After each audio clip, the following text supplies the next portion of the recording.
So I just wanted to make a video clearing a very common misconception on an idea that beginners and newbies have in the gym regarding compound movements. Now, back in the day, we used to have the reverse problem where people would um, prefer isolation movements almost religiously and avoid compound movements altogether. And it seems that these days is the reverse. I suppose it has something to do with trends and culture. But coming back to the main topic, there's this misconception that compound movements hit more muscle groups and therefore it is overall better. Now, better is a very relative and a very loose term. Now, squats are a compound movement, and so the reason why it should be a staple in most people's workout routine is for a completely different reason, in my opinion. And it's because of this synergistic effect it has in teaching our body to utilize multiple muscle groups together.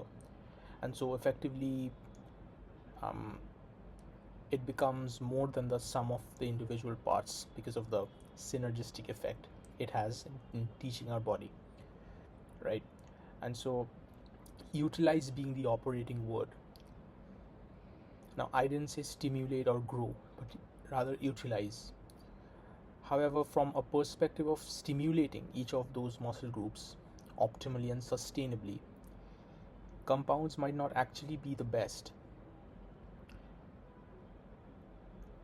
Now, this is strictly speaking from an either or perspective. Of course, you're going to do both. But this is me speaking against an overly minimalistic approach in exercise selection, where some people get so invested in SBD, squat, bench, and deadlift based movement that they often tend to overlook the isolation work, which would effectively be creating these bottlenecks depending upon your genetics, your anthropometry. Now, we know that squats hit quads, glutes, and back, but then we don't really hear people squatting for back development. Right now, you'll notice there's a correlation between someone with a thick back and having a great squat, but they definitely did not build that back strictly from doing squats. But then try to execute a heavy squat with a really sore back.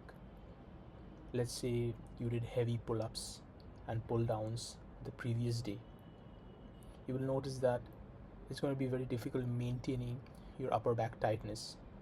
So there's this sort of asymmetry in terms of how squats use your back but don't stimulate it. You see, stimulating and using are completely different. You can completely fatigue your back in n number of ways, and a very small subset of that would be optimal stimulation or just stimulation.